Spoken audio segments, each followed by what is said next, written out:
Esqueça tanques e exércitos. O novo poder mundial é medido em chips, dados e minerais que talvez a gente nem saiba o nome direito. E quem controla tudo isso hoje? A China. Enquanto o Ocidente ainda age, como se mandasse no mundo, bem-vindos à nossa edição. Hoje o foco é entender como a China redefiniu o poder global. Como ela deixou de ser só a fábrica do mundo para se tornar esse ator que domina elementos, absolutamente cruciais da economia global. Tecnologia, dados e, de forma muito, muito estratégica, recursos como as terras raras. A gente está falando de uma mudança profunda mesmo, sabe? No eixo do poder. Não é mais só a força militar. É o controle dos fluxos tecnológicos, produtivos, informacionais que sustentam a nossa vida moderna. Exato. É uma transformação, silenciosa, mas com impacto enorme, quase tectônico. E essa mudança toda, ela revela uma nova dinâmica geopolítica que está se consolidando agora. O controle dessas cadeias invisíveis, sabe? Aquelas que fazem nossos celulares funcionarem, os carros elétricos andarem, a internet existir, isso virou o verdadeiro campo de batalha do século XXI. E nesse campo, o domínio chinês em etapas críticas, tipo o refino de materiais essenciais, a produção de insumos para a tecnologia, isso está definindo as regras do jogo para o futuro. É menos sobre quem tem mais tanque e mais sobre quem controla, digamos, os interruptores da economia moderna. Então, vamos direto nesse ponto central. Como é que a China conseguiu essa façanha, transformar o que muita gente no Ocidente via só como mão de obra barata, algo quase banal, numa máquina de domínio estratégico super sofisticada, transformar o que era visto como trabalho de baixo valor em poder. Um exemplo muito claro disso, que realmente acendeu todos os alarmes no Ocidente, foi a decisão de Pequim de restringir a exportação de galho e germânio e depois ameaçar com outros elementos de terras raras. São materiais, essenciais para semicondutores, para defesa, telecomunicações. Exato. E essa medida, que veio como uma resposta bem direta às tarifas e restrições dos Estados Unidos, especialmente lá na época do Trump, foi um choque de realidade para muito governo e indústria ocidental. Mas é fundamental entender, como você disse, que isso não aconteceu do nada. Não foi um raio em céu azul, tipo uma decisão impulsiva. Pelo contrário, isso é resultado de décadas de planejamento estratégico muito bem pensado. Décadas? Quer dizer, não foi só uma reação recente à guerra comercial? De jeito nenhum. Tem estudos, como o da geógrafa Julie Klinder, lá da Universidade de Delaware, que mostram isso muito bem. Por umas 4 décadas, o governo chinês teve uma visão de longo prazo, sabe? As terras raras foram tratadas não como simples commodities para vender no mercado, mas como um ativo estratégico nacional, fundamental para o desenvolvimento tecnológico e para a segurança do país. E aí veio o investimento pesado, subsídio estatal direcionado, centro de pesquisa, desenvolvimento, uma coordenação industrial muito eficaz para garantir que a China não só extraísse, mas dominasse a etapa mais difícil e de maior valor: o refino e o processamento. E quando a gente fala em domínio, nossos números são de cair o queixo. Um jornal sul-coreano, o Chosun Ilbo, trouxe um dado que mostra bem essa dependência. A China controla mais de 90% da capacidade global de processamento de terras raras. 90%. Isso significa que Pequim tem, na prática, a chave mestra para quase tudo que é tecnologia moderna. Celular, computador, tela, satélite, míssil, turbina eólica, carro elétrico, equipamento médico, a lista não acaba. Não adianta nada ter o minério bruto lá no chão se você não consegue transformar naqueles óxidos metais puros que a indústria precisa, E nesse processo todo de refino, de integrar na cadeia, a China construiu uma liderança que hoje parece quase impossível de alcançar. Exatamente. E essa liderança foi construída, em parte, porque outros países, principalmente no Ocidente, estavam mais do que felizes em terceirizar essa etapa. O refino de terras raras é complicado quimicamente, é caro e, vamos ser sinceros, é ambientalmente bem problemático se não tiver um controle rigoroso. Por décadas, pareceu muito conveniente deixar a China assumir esse fardo, sabe? Aproveitaram custo de mão de obra abaixo, regulação ambiental mais frouxa na época. O foco ocidental ficou no design, no software, na marca, nas partes nobres da cadeia de valor, né? Só que esse cálculo, que pareceu fazer sentido no curto prazo do mercado, ignorou completamente os riscos estratégicos de longo prazo. E agora, claro, essa conveniência está cobrando preço. Mas antes da gente entrar na reação do Ocidente, é importante falar do outro lado dessa moeda, não é? O custo socioambiental desse domínio chinês. Sem dúvida alguma. É crucial colocar essa camada na conversa. Esse domínio estratégico não veio de graça para a China, especialmente em termos ambientais e sociais. Existem muitos relatos e estudos que documentam problemas sérios lá na Mongólia Interior, que é um dos centros de extração e processamento. A gente está falando de lagos gigantes de rejeitos tóxicos, contaminação de solo, água, destruição de ecossistema, impacto na saúde das pessoas que moram lá. E, além disso, tem denúncias que não param sobre condições de trabalho ruins, riscos para a saúde dos trabalhadores nesse setor. Então, uma análise crítica mesmo, completa, não pode olhar só para a eficiência econômica ou para o poder geopolítico. Tem que incluir a justiça socioambiental, os direitos humanos nessa história toda. É um lembrete, né, de que o progresso tecnológico muitas vezes tem custos escondidos e distribuídos de forma bem desigual. Um ponto fundamental, realmente. E aí, diante desse cenário todo, domínio chinês, custos socioambientais e essa percepção crescente da própria vulnerabilidade, como é que o Ocidente está reagindo? Bom, como um jornal de Hong Kong, o South China Morning Post, disse de forma bem direta, os Estados Unidos acordaram tarde demais. Agora a gente vê um certo alvoroço, né? Falam em reativar a mina antiga lá na Califórnia, anunciam investimento em planta de processamento no Texas, pensam em reciclagem, os Estados Unidos tentam correr atrás, o Canadá tenta montar alianças, especialmente no G7, Europa fala em livre mercado, mas ao mesmo tempo busca subsidiar, proteger suas indústrias. Mas a pergunta que fica é, por que é tão difícil para o Ocidente reverter essa dependência que, no fundo, eles ajudaram a criar? O dilema é estrutural. Tem várias camadas aí. Primeiro, custo. Para replicar a escala e a eficiência do refino chinês, exige investimento de bilhões em infraestrutura superespecializada. E tem mais. As regras ambientais e trabalhistas no Ocidente são, claro, muito mais rigorosas do que eram na China quando essa indústria cresceu lá atrás. Isso aumenta muito o custo de operar, o tempo para conseguir licença, o retorno econômico fica incerto sem um apoio estatal forte e contínuo. Basicamente, o Ocidente agora tem que pagar pelos custos ambientais e sociais que antes foram, digamos, convenientemente externalizados para a China. Ou seja, a conta chegou. A conta chegou. E é alta. Segundo ponto, a questão do conhecimento técnico. Décadas sem investir nisso fizeram com que boa parte do conhecimento prático da mão de obra especializada em metalurgia, química de terras raras, ficasse concentrado na China. Reconstruir isso leva tempo, investimento em educação.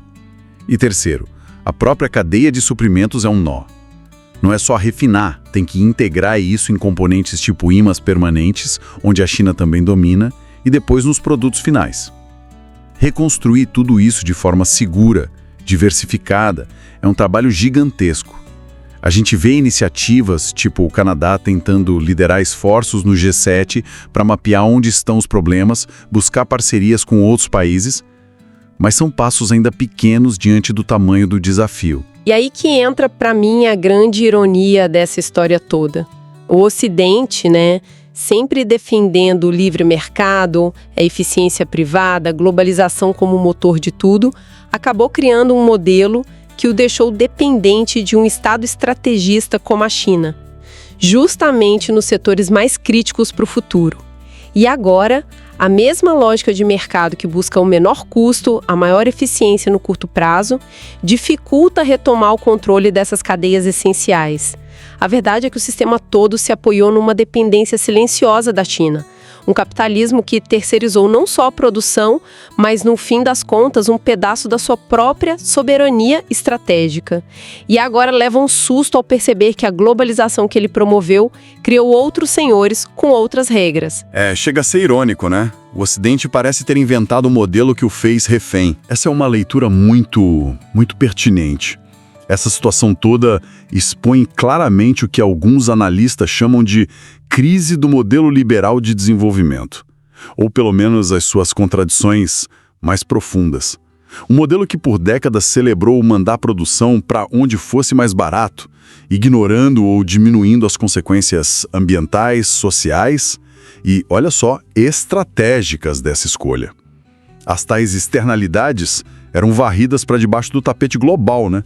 Enquanto os lucros ficavam aqui. Agora essas externalidades voltam como um bumerangue. Dependência estratégica, vulnerabilidade geopolítica e um questionamento sobre a própria força desse modelo econômico diante de atores que jogam um jogo diferente. Um jogo de longo prazo, com objetivos nacionais bem claros. E o jogo chinês parece que inclui não só controlar o fluxo de materiais, mas também o de informações. Tem outro ângulo importante aí: o uso político e informacional desse controle sobre as exportações. As restrições, as novas licenças que a China impôs, não é só questão de oferta-demanda ou política industrial. Tem um componente político muito forte ali. Fontes como a Euronews, o Financial Times, destacaram um detalhe-chave nessas novas regras. As empresas estrangeiras que querem importar certos materiais estratégicos precisam dar informações detalhadas sobre o uso final desses produtos e sobre seus próprios clientes. E as implicações disso são enormes. Ao exigir esses detalhes, Pequim não está só controlando o que e quanto exporta. Está ganhando uma visibilidade sem precedente sobre as cadeias produtivas ocidentais. É quase como pedir um mapa detalhado das artérias tecnológicas e industriais dos competidores. Isso permite não só monitorar, mas potencialmente identificar gargalos, vulnerabilidades e até direcionar ou restringir o fornecimento para setores ou empresas específicas por razões políticas. É uma ferramenta poderosa que mistura pressão econômica, diplomacia meio forçada e inteligência industrial e de segurança. Quer dizer, na prática, é quase como pedir segredos industriais como condição para vender o produto. Basicamente isso. É uma forma de transformar o poder de mercado, que vem do controle de um recurso físico, em poder informacional. Como o jornal The Guardian apontou bem claramente, o controle de exportações virou, de forma explícita, uma ferramenta de política externa da China. Isso mostra que a geopolítica do século XXI está cada vez mais ligada ao controle não só de território ou recurso natural bruto, mas dos fluxos de conhecimento, de dados, de propriedade intelectual e das tecnologias que processam isso tudo. A China parece ter entendido isso muito bem. Usa seu domínio na base da pirâmide industrial para conseguir informações valiosas sobre o topo. É o poder informacional junto com o poder de mercado usado de forma muito estratégica. Então, se a gente pudesse resumir a ideia central desta primeira parte da nossa edição, a China fez uma transição estratégica monumental. Deixou de ser só a grande fábrica do mundo para ser a controladora dos ingredientes essenciais para o futuro tecnológico global. E mais importante, está usando esse controle de forma consciente, calculada, como uma alavanca de poder geopolítico e informacional. Enquanto isso, um Ocidente, talvez complacente por tempo demais, agora corre atrás do prejuízo, confrontado com uma dependência estrutural que ele mesmo ajudou a criar nas últimas décadas, em nome de uma eficiência que, no fim, se mostrou bem míope. É uma ótima síntese. E essa nova realidade deixa a gente com uma reflexão fundamental, sabe? Especialmente para países que não estão no centro dessa briga direta, Estados Unidos-China, mas que são afetados por ela. Se o controle desses recursos estratégicos, das tecnologias ligadas a eles e dos fluxos de informação que os cercam, redefine o poder global como a gente está vendo, como é que países como o Brasil, que por um lado são ricos em recursos naturais, mas por outro ainda dependem muito de tecnologia e capital estrangeiro em áreas-chave como eles, devem se posicionar nessa nova ordem mundial? Que estratégias podem adotar para navegar nesse cenário tão complexo? Aproveitar suas vantagens sem repetir os erros do passado, de dependência ou cair em novas armadilhas geopolíticas e econômicas. É uma questão crítica para o nosso futuro. Bom, essa é uma questão fundamental para a gente pensar, sem dúvida. Por hoje, ficamos por aqui nesta primeira parte da nossa edição. A gente vai para um rápido intervalo e já volta.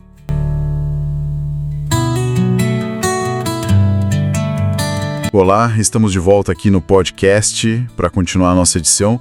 E agora a gente vai fazer um movimento importante, sabe? Tirar um pouco o foco daquele embate direto que parece estar em todo lugar, né? Entre China e Estados Unidos, a ideia é olhar mais para as possibilidades, para os dilemas, para as encruzilhadas que estão surgindo no chamado Sul Global. Porque assim, o enredo não acaba em Pequim ou Washington. O futuro do poder pode estar se desenhando bem mais perto do que parece no sul do mundo. Então a missão dessa parte da nossa edição é justamente essa: explorar como o Sul Global, e o Brasil como um exemplo que aparece bastante no material que a gente analisou, se encaixa e principalmente como pode agir, né? Nesse novo tabuleiro mundial, que está sendo cada vez mais definido por tecnologia e pelo acesso a recursos estratégicos. E o Brasil, de fato, surge como um caso bem emblemático dessa encruzilhada. É um choque pensar, né, como alguns documentos apontam que no finalzinho dos anos 80, a indústria brasileira era, assim, mais robusta, mais diversificada que a chinesa. Hoje o cenário é o inverso, completamente inverso. E essa perda de complexidade econômica, essa regressão, está muito ligada a uma escolha clara do país, a aposta no modelo primário exportador. Quer dizer, focar na venda de commodities, né? Minério de ferro, soja, com baixo valor agregado. Exatamente. E é crucial entender isso que o material chama de reprimarização. Não é um acaso, né? Nem uma fatalidade técnica, tipo, a globalização levou a isso. O que as leituras que a gente fez enfatizam é que se trata de uma escolha política e com consequências bem concretas. A gente está falando de impacto ambiental pesado, de uma pressão enorme sobre direitos de populações tradicionais, sabe? Indígenas, quilombolas e, claro, do enfraquecimento da soberania nacional. Afinal, o país fica mais vulnerável, né? A flutuações de preço lá fora, dependente de poucos compradores e com pouca capacidade de gerar desenvolvimento aqui dentro a partir desses setores. Fica muito exposto. Muito. Por isso, o material analisado também aponta para a urgência de se pensar um caminho alternativo. Fala-se em projetos de desenvolvimento que coloquem a reindustrialização no centro. Mas não qualquer reindustrialização, né? Uma que seja sustentável, sintonizada com os desafios do século XXI, que considere a crise climática, que impulsione a redistribuição de renda, que é fundamental num país tão desigual como o nosso, e que, muito importante, valorize o conhecimento, a ciência, a tecnologia produzidos aqui. É uma visão de reconstrução mesmo. É interessante esse contraste que você está trazendo. Porque enquanto o Brasil debate essa possível saída da reprimarização, a China parece ter feito exatamente o caminho oposto, né? Investiu pesado em complexidade e hoje, como o material deixa claro, a China não exporta só produto. Exporta ideias, exporta modelos, exporta tecnologias avançadas. Sim, os exemplos são muitos. Trens de alta velocidade, portos automatizados, rede 5G, são exemplos que aparecem. E com isso, claro, exporta influência. A disputa, então, não é só por fatia de mercado. É pelo próprio sentido do que significa desenvolvimento hoje em dia. Sem dúvida nenhuma. E um campo onde essa disputa pelo sentido do desenvolvimento fica muito, muito clara é a inteligência artificial, a IA. O avanço chinês em IA é um pilar estratégico para eles. Os documentos indicam que a China já ultrapassou os Estados Unidos em número de patentes de IA. Mas não é só quantidade, sabe? Eles mostram uma capacidade impressionante de integrar aplicações de IA no cotidiano da sociedade, das empresas, com um investimento assim público e privado gigantesco em startups e pesquisa. É uma aposta forte mesmo. Da Estratégia Tecnocientífica Nacional, muito ligada àquele plano Made in China 2025. Tem dados, por exemplo, de 2023 mostrando a liderança chinesa em publicações científicas sobre IA, em citações. Eles estão formando uma elite tecnológica e usando o Big Data de uma maneira muito estratégica para integrar o público e o privado. Não é só sobre criar algoritmo mais eficiente, entende? É uma visão de longo prazo para reposicionar a China como potência global não só industrial, mas também epistemológica. Epistemológica. Como assim? No sentido de ser capaz de gerar, validar e exportar o próprio conhecimento em escala global. Definir o que é conhecimento relevante, sabe? Entendi. Definir a pauta do conhecimento. Exato. E o que é fascinante aqui é notar o contraste com o modelo mais comum no Ocidente. Enquanto muitas das big techs ocidentais, segundo as análises que a gente viu, focam muito na monetização de dados via publicidade direcionada. Aquela lógica do extrativismo digital que você mencionou. Isso, essa lógica. O modelo chinês recoloca o Estado como um ator central no direcionamento estratégico da tecnologia.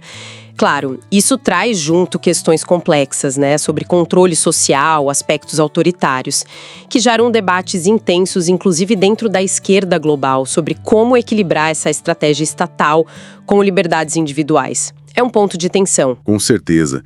E essa descrição da estratégia chinesa, tão integrada, tão pensada a longo prazo, leva a gente naturalmente a uma pergunta-chave que o material também levanta, né? Especialmente para países como o Brasil. Como é que a gente negocia, como se relaciona com essa potência tecnológica e econômica sem cair numa nova forma de dependência? Como evitar um cenário onde a vulnerabilidade, que hoje já afeta Estados Unidos e Europa em certas cadeias produtivas, se repita aqui, talvez de outra forma? É o grande desafio. Sem dúvida. E essa busca chinesa por influência não fica só no campo tecnológico ou comercial, né? A gente vê também, a partir das leituras, um esforço ativo de Pequim para redesenhar ou fortalecer instituições globais alternativas. Um material da CGTN, por exemplo, detalha como a China amplia sua presença e seu peso em fóruns como o BRICS, na iniciativa Cinturão e Rota, a BRI, e na Organização de Cooperação de Xangai, a OCX.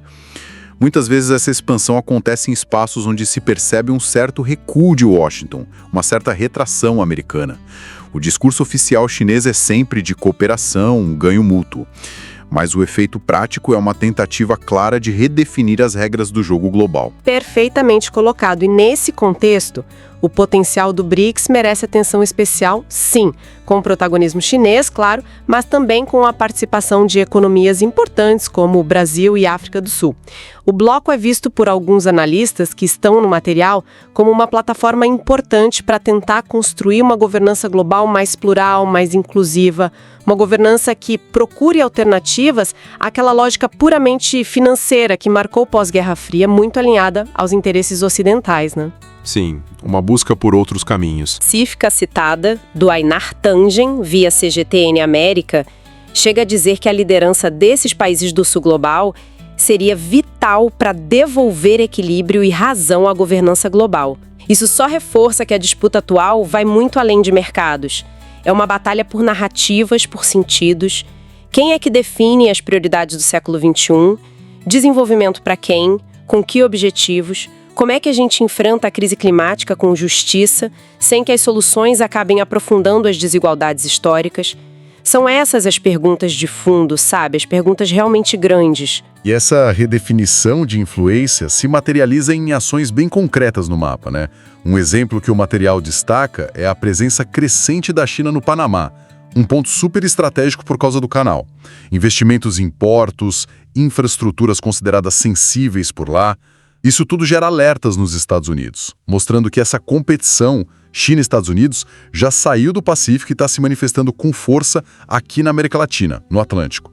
É uma disputa por acesso, por controle de rotas comerciais. E não só na América Latina. Não, claro. Outro exemplo forte vem da África, através de iniciativas como o Fórum de Cooperação China-África, o FOCAC. O material descreve investimentos chineses bem robustos, não só em infraestrutura física, estradas, ferrovias, mas também em áreas como educação, saúde, digitalização. É apresentado como um modelo de parceria para o desenvolvimento, buscando se diferenciar daquele histórico assistencialista ocidental. Embora, claro, também levante questões sobre endividamento e novas formas de dependência para os países africanos. Nada é simples. Nada é simples.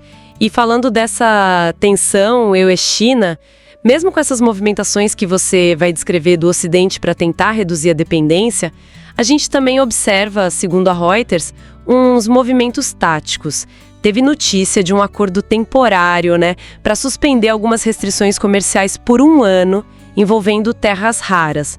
Só que os analistas consultados no material são bem céticos quanto a isso. Acham que é só para inglês ver, digamos assim. É, mais ou menos isso. Vem mais como um gesto tático, talvez para aliviar pressões internas nos Estados Unidos, do que como uma mudança de rota estrutural, sabe? O domínio chinês em certos minerais e tecnologias continua lá, firme. Assim como a dependência global. Isso não mudou. Entendi. E essa dinâmica toda reforça uma ideia central que aparece bastante nas leituras, né? O ponto principal do embate hoje não são tanto tarifas ou sanções isoladas, mas sim a questão da soberania. Soberania tecnológica, soberania sobre as cadeias produtivas. Tem uma frase que captura bem essa ideia. Quem dita o ritmo da produção, dita também o destino das economias. Exatamente. Controlar as etapas essenciais da produção, como, sei lá, semicondutores ou processamento de minerais críticos, confere um poder geopolítico gigantesco. É disso que a gente está falando. E diante disso existe uma reação ocidental, claro. Um artigo do Político, por exemplo, detalhava a formação daquela aliança de produção de minerais críticos articulada pelo Canadá no âmbito do G7. O objetivo é explícito: diminuir a dependência da China em relação a minerais cruciais para a transição energética, para tecnologias avançadas, como as terras raras. E como eles pretendem fazer isso?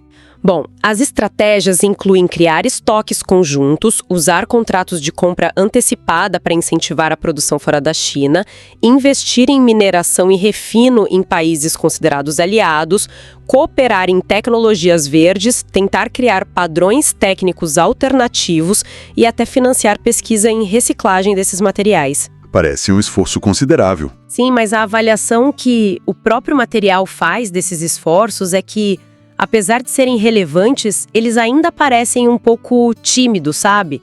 Frente à escala do domínio chinês que foi construído ao longo de décadas. O ponto fundamental é que a gente entrou numa era onde segurança nacional e desenvolvimento econômico estão completamente ligados, são indissociáveis. A disputa atual não parece muito com a Guerra Fria tradicional de mísseis e tanques. É uma competição travada com algoritmos, pelo controle de cadeias de suprimentos globais, com chips de última geração, pelo domínio de quantidades enormes de dados. Cada componente tecnológico virou uma peça nesse xadrez geopolítico. É um ativo e potencialmente uma arma. É um cenário de uma complexidade assim enorme, que exige um olhar muito atento, muito crítico. Uma das leituras traz um alerta final que me pareceu muito forte, resume bem o momento.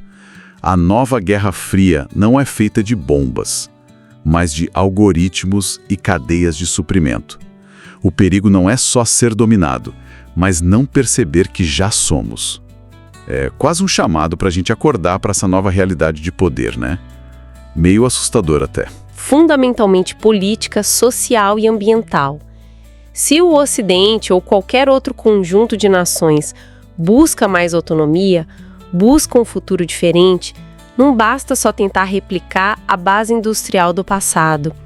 É preciso, talvez, reconstruir a capacidade de gerar justiça em escala global, democratizar o acesso às tecnologias que moldam nosso tempo e construir uma soberania que seja efetivamente popular sobre os rumos do desenvolvimento. Uma soberania de verdade, não só no discurso. Exato, porque a questão de fundo que o material levanta é que a China não apenas ganhou terreno econômico em várias frentes.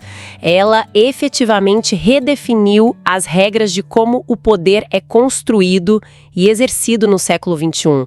Ela integrou tecnologia, economia, dados e estratégia estatal de uma forma que talvez a gente nunca tenha visto antes. E é por isso que a proposta que parece emergir dessa leitura toda, especialmente quando a gente pensa a partir do sul global, é a de recusar uma falsa escolha. Sabe, não se trata de simplesmente optar, vou depender da China ou vou me subordinar aos modelos ocidentais, que a gente já conhece. O desafio parece ser outro, construir um caminho próprio, talvez. Forjar alianças e projetos que coloquem outros valores no centro. A dignidade humana, o trabalho decente, a sustentabilidade ambiental e a soberania real sobre os próprios recursos e o próprio futuro. Uma terceira via, talvez, mais construída a partir do sul. Exato. Se a gente quer um futuro em que a tecnologia sirva às pessoas e não aos impérios, sejam eles tecnológicos ou estatais, a gente precisa trazer a política, a soberania e a justiça global para o centro do debate. Essa parece ser a conversa urgente e necessária que o material nos provoca a ter. Fica a reflexão, né?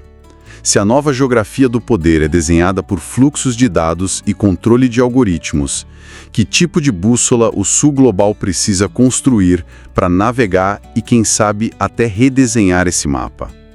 E se esta edição trouxe alguma luz, alguma provocação útil sobre esses temas tão complexos, a gente pede que você curta, se inscreva no nosso canal e ajude a espalhar uma edição que não se vende nem se cala. Muito obrigado pela companhia.